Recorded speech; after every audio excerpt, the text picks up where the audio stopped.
ഒരു പെർഫെക്റ്റ് വട്ടയപ്പത്തിന്റെ റെസിപ്പിയാണ്. ഞാനിവിടെ മെഷർമെന്റ് കപ്പാണ് കേട്ടോ യൂസ് ചെയ്തിട്ടുള്ളത്. അതിൽ 1.5 കപ്പ് പച്ചരി നന്നായിട്ട് വാഷ് ചെയ്തിട്ട് 4 അവർ ഞാൻ സോക്ക് ചെയ്തെടുത്തു കേട്ടോ. അതിൽ നിന്നും കുറച്ച് റൈസ് എടുത്ത് സോഫ്റ്റ് ആയിട്ട് അരച്ചെടുത്തുവേ.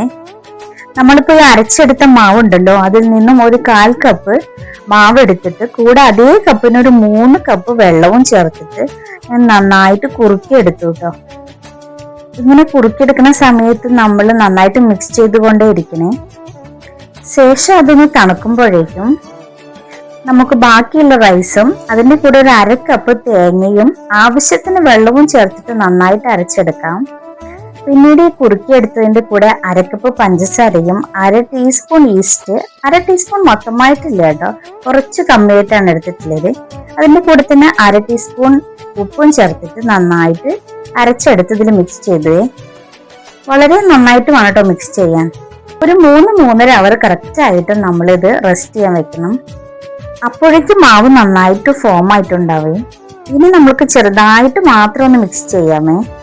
ഇതിന്റെ കൂടെ തന്നെ ഞാൻ ഇവിടെ ഇഡ്ഡലി പാത്രത്തിൽ വെള്ളത്തിനോടൊപ്പം ഒരു ചെറിയ പാത്രത്തിൽ കുറച്ച് വെള്ളം ആക്കിയിട്ട് വെച്ചിട്ട് ഉണ്ട്. കേക്ക് മോൾഡിൽ കുറച്ച് വെളിച്ചെണ്ണ തടവിയിട്ട് ആവശ്യത്തിന് മാവ് ഒഴിച്ചു കൊടുക്കുകയെ. കേക്ക് മോൾഡിന് പകരം നമുക്ക് വട്ടത്തിലുള്ള ഒരു പാത്രം ആയാലും മതിയെ. ശേഷം നമുക്ക് നന്നായിട്ട് ഇത് സ്റ്റീം ചെയ്തെടുക്കാം. ഒന്ന് കുക്കായതിന് ശേഷമാണ് കേട്ടോ നമ്മൾ ഡ്രൈ ഫ്രൂട്ട്സ് ആഡ് ചെയ്യണത്, അല്ലെങ്കിൽ താഴേക്ക് പോകുള്ളൂ. അതുകൊണ്ടാണ് കറക്റ്റ് മീഡിയത്തിൽ വെച്ചിട്ട് ഒരു 20-25 മിനിറ്റ് ആകുമ്പോഴേക്കും നമുക്ക് വട്ടയപ്പം റെഡി ആയിട്ടുണ്ടാവുകയെ. ഒന്ന് തണുക്കുമ്പോഴേക്കും അതിന്റെ സൈഡൊക്കെ നന്നായിട്ട് വിട്ടു വരുന്നുണ്ടാവേ. പിന്നീട് ചെറുതായിട്ട് നമ്മൾ ബാക്കിലൊന്ന് ചെറുതായിട്ട് തട്ടി കൊടുത്താൽ മാത്രം മതി കേട്ടോ. കണ്ടോ, പെർഫെക്റ്റ് ആയിട്ടുള്ള നമ്മുടെ വട്ടയപ്പം റെഡി ആയിട്ടുണ്ട്. നമ്മുടെ വീട്ടിൽ വരുന്ന ഗസ്റ്റുകളായാലും ശരി, നമ്മുടെ മക്കൾക്കായാലും ശരി, ഇതുപോലെ നമ്മുടെ വീട്ടിൽ തന്നെ ഉണ്ടാക്കി കൊടുക്കുമ്പോൾ അതൊരു സന്തോഷമുള്ള കാര്യമല്ലേ.